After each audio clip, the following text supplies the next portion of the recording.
What if the biggest problem with your English is not your vocabulary, your grammar, or even your memory? What if the real problem is that your brain has been trained to hesitate? You hear English, translate it, check it, doubt it, and only then try to speak. By that time, the moment is gone.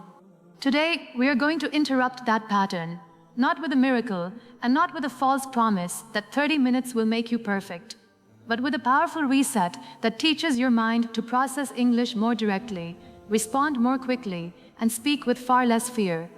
Give me 30 focused minutes, and I will show you how to wake up the English that is already inside you. The first thing you must understand is that fluency does not begin in the mouth.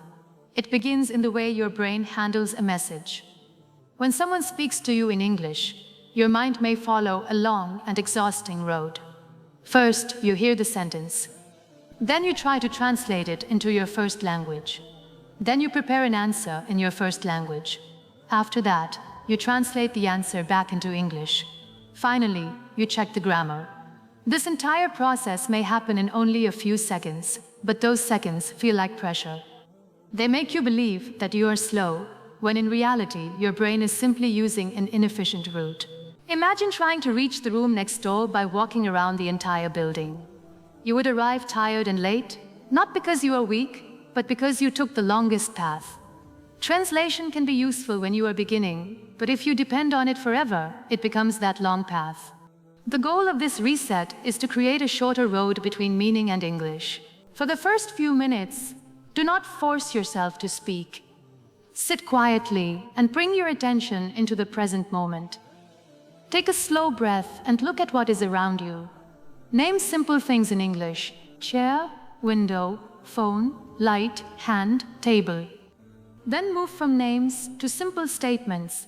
The room is quiet. My phone is beside me. I am sitting. I can hear a sound outside. Do not translate these sentences. Connect the English directly to what you can see, hear, or feel. Many learners create unnecessary difficulty because they believe simple English is inferior English. They reject the clear sentence they can say and search for the advanced sentence they cannot yet control. Then they become silent. But a simple sentence spoken with clarity is more powerful than a complicated sentence trapped inside your head. If you want to say, "I find it extremely challenging to communicate my ideas with complete accuracy," but those words are not ready, say, "It is hard for me to explain my ideas." That is not failure. That is intelligent communication. Fluency is not the ability to choose the most difficult sentence. It is the ability to keep meaning moving. During these first minutes, make one promise to yourself. I will not punish myself for using simple English. This promise matters because fear often begins before speaking. The moment an idea appears, an inner critic says, "That is too basic. Your grammar may be wrong. Your pronunciation may sound strange." You must answer that critic with a stronger thought. My job is to express the message. Improvement can come after expression. Your brain learns through successful experiences. Every time you complete a sentence, even a simple one, you create evidence that you can communicate. Every time you stop yourself because the sentence is not perfect, you create evidence that speaking is dangerous. The purpose of the reset is to collect better evidence. Once your mind is present, the next part of the reset is to train your ears to recognize complete pieces of meaning. Most learners listen for individual words. They hear a sentence and try to catch every separate item as though they are collecting coins from the floor. If one word is missing, they panic and lose the whole message. Natural listening works differently. Your brain needs to recognize groups of words that frequently appear together. Consider the sentence, "I'm not sure what you mean." If you process it as 5 separate words, conversation feels slow. But when you have heard the full expression many times, it arrives as one familiar unit. The same is true of, "Give me a moment." That makes sense. I was about to say, "The reason I ask is, and as far as I know." These are not only phrases to memorize, they are pathways your brain can travel quickly. Choose a short piece of clear English audio, no longer than 1 minute. It can be from a conversation, an interview, a lesson, or a story. The subject should be understandable and useful to you. Do not choose something so difficult that every sentence becomes a battle. Growth requires challenge, but confusion is not the same as challenge. Listen once without pausing. Your only question is, what is the speaker trying to communicate? Do not chase every unknown word. Notice the situation, the emotion, and the main idea. Is the person explaining a problem, sharing a memory, giving advice, disagreeing politely? Your mind must learn to understand the message before it investigates the details. Listen a second time and pay attention to phrases that seem to carry the sentence. Suppose the speaker says, I used to avoid speaking because I was afraid of making mistakes, but then I realized that silence was not helping me improve. You might collect, I was afraid of, and then I realized that. These phrases can serve hundreds of personal ideas. Listen a third time and notice how the speaker actually says the words. Some words become lighter, others receive stress, sounds connect. What do you think may not sound like 4 separate blocks? I want to may become smoother and quicker in natural speech. This is not careless English. It is the rhythm of spoken language. Now pause after one meaningful phrase and repeat it. Do not read it first if you can avoid doing so. Let your ear guide your mouth. When you rely only on written English, you may pronounce words correctly one by one but miss the movement of the phrase.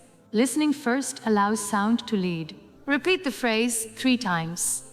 The first time, focus on the words.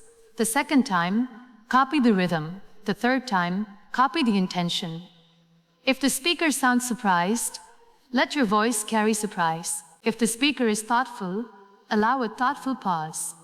If the speaker is certain, complete the sentence with certainty. After you repeat several phrases, connect each one to your own life. With I used to avoid, you might say, I used to avoid phone calls in English. With I was afraid of, say, I was afraid of sounding foolish. With then I realized that, nobody becomes fluent by staying silent. You may be tempted to write 20 phrases from 1 minute of audio. Do not. Choose 3 to 5. Depth is more valuable than quantity. A learner who can use 5 phrases naturally is more prepared than a learner who has copied 50 phrases into a notebook and never spoken them. This is one of the brain's most powerful shortcuts. It predicts language from patterns. That is why you can sometimes complete a familiar song before the next line is sung. With repeated exposure, your mind begins to predict what kind of word or phrase is likely to come next. Fluent listening is not only fast hearing, it is intelligent prediction built through familiarity. The next stage is where listening begins to change the way you speak. Many learners repeat English, but they repeat only the words. Their eyes follow a sentence, their mouth pronounces each item, and their voice remains disconnected from the natural rhythm. If you want English to become easier, you must train coordination between your ear, your breathing, and your speech. Choose 10 to 15 seconds from the same audio. Listen once with your full attention. Then play it again and speak just behind the speaker, almost as if you are following their footsteps. This practice is often called shadowing, but the name is less important than the purpose. You are allowing a natural model of speech to guide your timing. The first attempt may feel messy. You may miss a word, arrive late, or lose the sentence. Do not stop immediately. Keep moving and rejoin the speaker. This teaches an important conversational skill: recovery. Real fluency is not never losing your place. It is being able to find your place again without collapsing emotionally. On the second attempt, pay attention to the words that receive energy. English rhythm depends on contrast. Important words are clearer and stronger. Smaller connecting words are often lighter. Take the sentence, I really wanted to tell you about the meeting. The main energy may fall on really, wanted, tell, and meeting. If you give every word equal force, the sentence sounds heavy and your mouth works harder than necessary. On the third attempt, notice the pauses. Good speakers do not rush through every thought. They group words according to meaning. They might say, when I started learning English, I tried to memorize every rule, but I still couldn't speak comfortably. Those pauses are not signs of weakness. They organize the message. Practice one sentence in meaningful groups.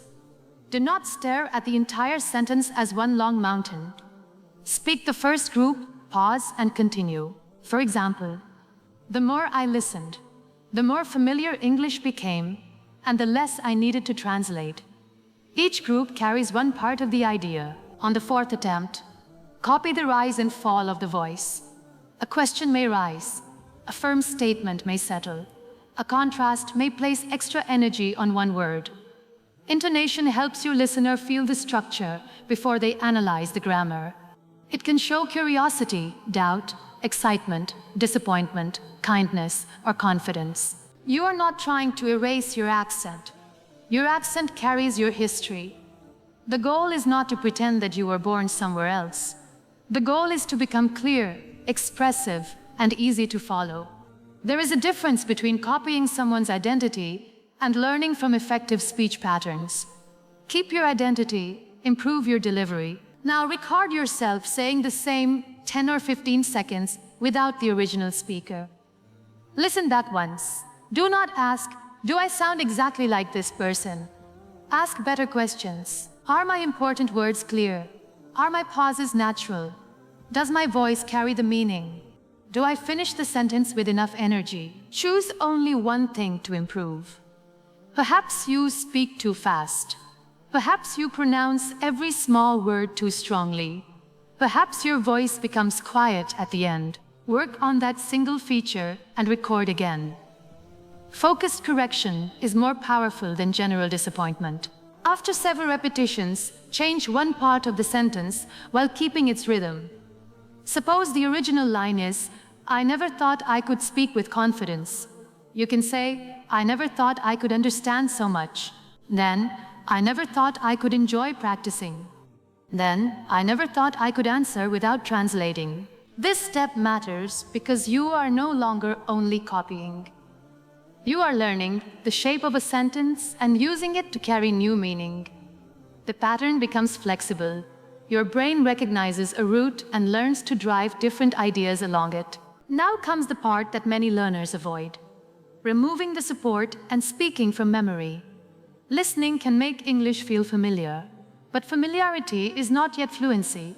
You may understand a phrase when someone else says it and still be unable to produce it when you need it. To strengthen that ability, you must practice retrieval.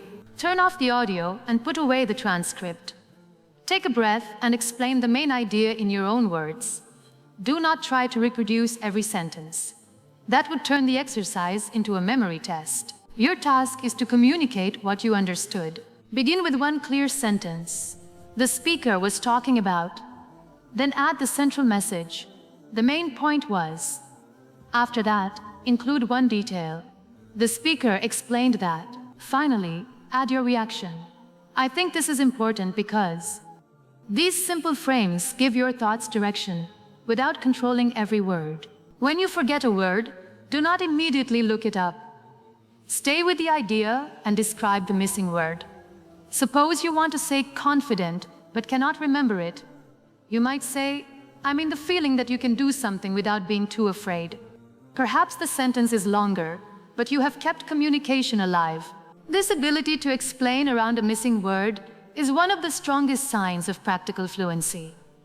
Even highly proficient speakers sometimes forget a name or a specific term. They do not stop existing in the conversation. They describe, compare, give an example, or use a simpler expression. Create a rule for yourself during this reset. When a word disappears, I will not disappear with it. This rule can transform your confidence. A missing word is a small problem. Panic turns it into a wall. Paraphrasing turns it into a doorway. After the retelling, speak about the same topic from your own experience. If the audio discussed fear of mistakes, tell a true story about a moment when fear stopped you from speaking. Where were you? Who was there? What did you want to say? What happened? What would you do differently now? Now give yourself a gentle time limit. Speak for 60 seconds without stopping the recording. You are allowed to pause, correct one word, or restart a sentence. But you are not allowed to abandon the message. The goal is not speed. The goal is continuity. When you begin before everything is prepared, your brain learns to organize ideas while speaking. This is what real conversation requires. People do not hand you every question 1 hour in advance. You listen, choose a direction, and build the answer as you go. To make this easier, use a 3-point map. Before speaking, decide only 3 things: your main answer, 1 example, and 1 final thought. That is enough structure to prevent confusion without turning your response into a memorized speech. For example, if the question is, "Why are you learning English?" your map could be career opportunities, a difficult interview experience, and a promise to practice daily. Then speak naturally around those points. You do not need to plan every sentence. After 60 seconds, listen once. Notice where your speech stopped. Was the problem missing vocabulary, an unclear idea, or fear? These require different solutions. If you lacked a word, learn 1 useful expression. If the idea was unclear, organize it before trying again.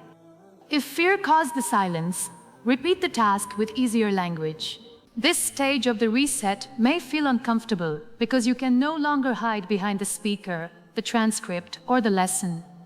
But this discomfort is productive. It is the moment your passive knowledge is asked to become active ability. Stay there. Do not run back to endless listening, simply because listening feels safer. You have already survived many difficult things in life. A sentence that is not perfect cannot defeat you. A pause cannot reduce your worth. A forgotten word cannot cancel your intelligence. You are not being measured as a human being. You are practicing a skill. The next part of the reset is to teach your brain to respond instead of only repeating. Many learners become good at following prepared material. They can repeat a sentence beautifully, read a passage smoothly, or memorize an answer. But when someone asks an unexpected question, the system breaks. This happens because reproduction and response are different skills. To train response, take the idea you have just listened to and ask yourself 3 questions. First, what did the speaker say? Second, do I agree, disagree, or partly agree? Third, how does this idea connect to my life? These questions move you from understanding to independent thought. Answer the first question in simple language. This checks whether you understood the message. Answer the second with a reason. Do not stop at "I agree." Say, "I agree because," or "I agree in some situations, but." Answer the third with a real example. This creates depth and makes your speech personal. Suppose the speaker says that mistakes are necessary for learning. You might respond, "The speaker believes we should not be ashamed of mistakes because they show us what to improve. I agree, but I also think correction must be respectful. When someone corrects every word while I am speaking, I lose my confidence. I learn better when I finish my thought first and review the mistake later." If someone asks whether technology helps people learn, you do not need to sound like a professor. You can say, "It helps me because I can hear English every day, but it also distracts me. Sometimes I watch many lessons without practicing anything." That answer is clear, specific, and genuine. Give yourself a choice between 2 positions. Is it better to study alone or with a partner? Should learners use subtitles? Is confidence more important than accuracy at the beginning? Choose one side and defend it for 1 minute. Then take the opposite side and defend that for another minute. This exercise makes your language flexible. You are not only repeating opinions you already hold. You are learning to organize reasons, comparisons, and examples. You also discover useful expressions such as, "On the one hand, the advantage is." The problem with that is, another way to look at it, and it depends on the situation. Now practice follow-up questions. Conversation is not only answering, it is showing interest in another person. After you respond to an idea, imagine what you would ask next. Why do you think that? Has that ever happened to you? What changed your mind?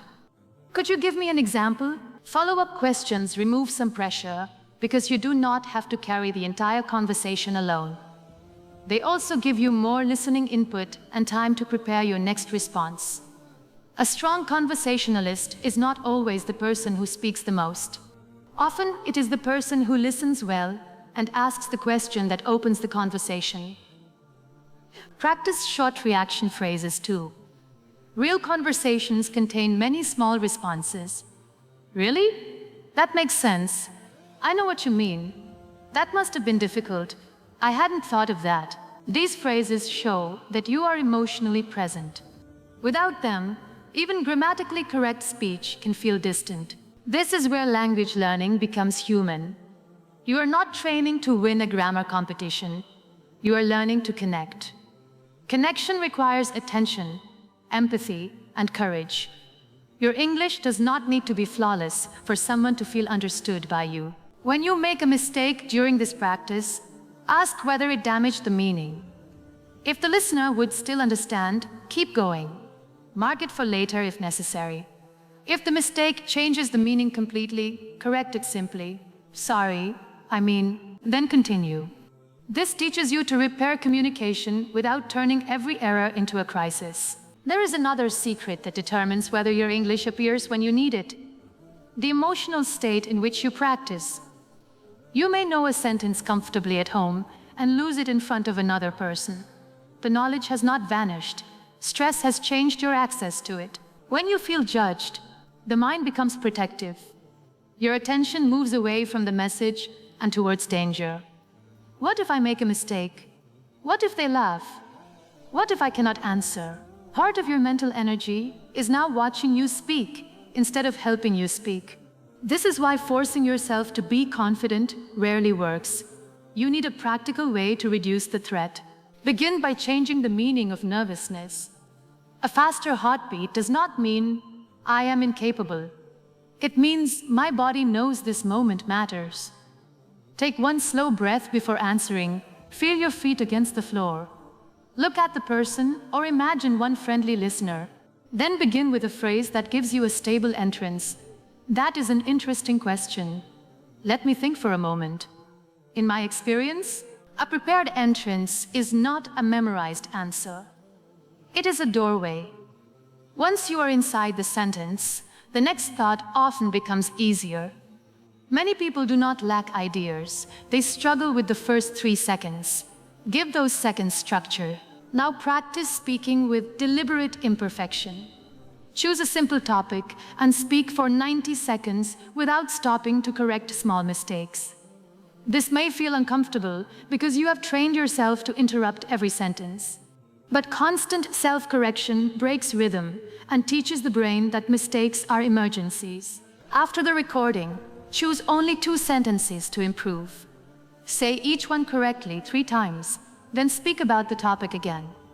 This separates fluency practice from accuracy practice. During the first attempt, protect the flow. Afterwards, refine selected language. You need both. Fluency without reflection can repeat the same mistakes. Accuracy without flow can create fear and silence. The intelligent approach is to give each skill its own moment. Replace vague insults with useful observations. Instead of, "My English is bad," say, "I pause because I need more practice retrieving phrases." Instead of, "My pronunciation is awful," say, "I need to work on the final sounds in these words." Instead of, "I cannot speak," say, "I can explain familiar ideas, and I am training myself to handle unexpected questions." But be careful not to turn English into a measure of your worth. Speaking one language more fluently does not make a person more intelligent, valuable, or respectable. You already have a complete mind, a history, and a personality. English is a tool that allows more people to access what is already within you. This distinction is powerful. When you believe English must prove your worth, every mistake becomes a personal injury. When you understand that English is only carrying your meaning, a mistake becomes a technical issue. You can repair a tool without attacking the person using it. Practice identity statements that are grounded in action. Do not say, "I am a perfect English speaker." Your mind will reject a statement that feels false. Say, I am someone who practices speaking every day. I am learning to respond without translating everything. I can remain in the conversation even when I forget a word. I am becoming clearer through repetition. Do not jump from speaking alone directly into the most frightening situation possible. Confidence grows through graduated exposure. First speak alone, then send a voice message to someone you trust, then have a short call, then contribute one sentence in a group. Each step should stretch you without overwhelming you. Celebrate completion, not perfection. After the practice, say, I answered. I stayed with the idea. I recovered after a pause. I finished the conversation. Your brain needs to notice these victories. Otherwise, it will remember only discomfort and ignore progress. The reset is not merely changing your language. It is changing the emotional pattern around the language. You are teaching yourself that English can be a place of curiosity rather than judgment, connection rather than performance, and courage rather than avoidance. The final part of the 30-minute reset is where you organize what your brain has learned so that the progress does not disappear when the session ends. A powerful practice session can make you feel fluent for a few minutes, but lasting change depends on consolidation. Your mind must know what to keep, what to repeat, and what to use tomorrow. Take a blank page and write only 5 things. First, one phrase that helped you begin a thought. Second, one phrase that helped you connect ideas. Third, one word or expression you needed but did not have. Fourth, one pronunciation or rhythm detail you noticed. Fifth, one speaking situation you will practice next. Keep the list small. The brain does not need a report containing every mistake. It needs a clear next step. If you write 30 corrections, you may feel productive, but tomorrow you will not know where to begin. 5 useful points create direction. Do not expect the reset to make every future conversation easy. The brain strengthens what it repeats. One session can reveal a better pathway, but daily use turns that pathway into a habit. Think of walking through tall grass. The first journey creates only a faint line. Each return makes the route clearer. Eventually you follow it without searching. For the next 7 days, repeat the same 30-minute structure with a different short topic. Begin with direct English connected to your surroundings and feelings. Listen to a short piece for meaning. Collect a few phrases. Shadow a small section. Retell the message. Respond with your own opinion. Finish with review and a final recording. You do not need a new method every day. Constantly changing systems can become another form of avoidance. One day you try shadowing. The next day you download a vocabulary application. The next day you watch a grammar class. And the next day you search for a faster secret. Your energy is spread across many beginnings, but nothing receives enough repetition to become automatic. Choose a method and stay with it long enough to collect evidence. This 30-minute reset works because each part serves a different function. Direct description reduces translation. Focused listening builds recognition. Phrase collection creates reusable language. Shadowing develops physical fluency. Retelling strengthens retrieval. Independent response builds conversation. Review supports memory. If one part is difficult, do not remove it immediately. Difficulty may show you where growth is needed. If retelling feels hard, perhaps you have spent too much time recognizing language and not enough time producing it. If shadowing feels impossible, choose slower and shorter audio. If independent response creates silence, prepare a 3-point map before speaking. Adjust the level, not the commitment. Do not judge improvement only by the number of new words you know. Look for changes that matter in conversation. Do you begin answers faster? Can you continue after forgetting a word? Are you using complete phrases? Can you tell a story in a clearer order? Are your pauses more controlled? Do you ask follow-up questions? Can you express disagreement without becoming lost? Once a week, repeat the same 2-minute question and compare your recordings. Choose a question connected to your purpose, such as, what am I working towards? Or, what have I learned this week? Do not compare your voice with a polished speaker on the internet. Compare your present response with your own earlier response. That comparison is fair, specific, and motivating. Use correction wisely. If the same mistake appears repeatedly and affects clarity, study it. Find a few natural examples, say them aloud, and use them in your own sentences. Grammar becomes helpful when it answers a real question from your speech. It becomes heavy when you study endless rules without a communicative need. This is not a war against grammar. Grammar helps language remain clear. But grammar should support your voice, not silence it. Learn from the needs that appear in real speaking. That way, every rule has a purpose, and every correction has a home. Protect your consistency by making the routine easy to start. Prepare your audio before the session. Keep one notebook. Use the same recording application. Choose a regular time. The less energy you spend arranging the practice, the more attention you can give to speaking. On busy days, shorten the reset rather than abandoning it. Do 2 minutes of direct description, 3 minutes of listening, 2 minutes of shadowing, 2 minutes of response, and 1 minute of review. 10 honest minutes keep the pathway active. Waiting for a perfect free hour often leads to no practice at all. The brain's secret hack is not magic. It is focused adaptation. Your brain becomes efficient at what you repeatedly ask it to do. If you repeatedly translate, hesitate, and avoid, those patterns become efficient. If you repeatedly connect meaning directly to English, retrieve phrases, speak through uncertainty, and recover from mistakes, those patterns become efficient instead. That is why these 30 minutes matter. You are not only practicing a language, you are voting for a new mental habit. Every direct sentence says, "I can think in English." Every completed response says, "I can stay with the message." Every recovered mistake says, "Difficulty does not control me." Every repeated session says, "This pathway is important, make it stronger." Your goal is not to finish English. A living language cannot be finished. Your goal is to build enough freedom that English stops standing between you and your message.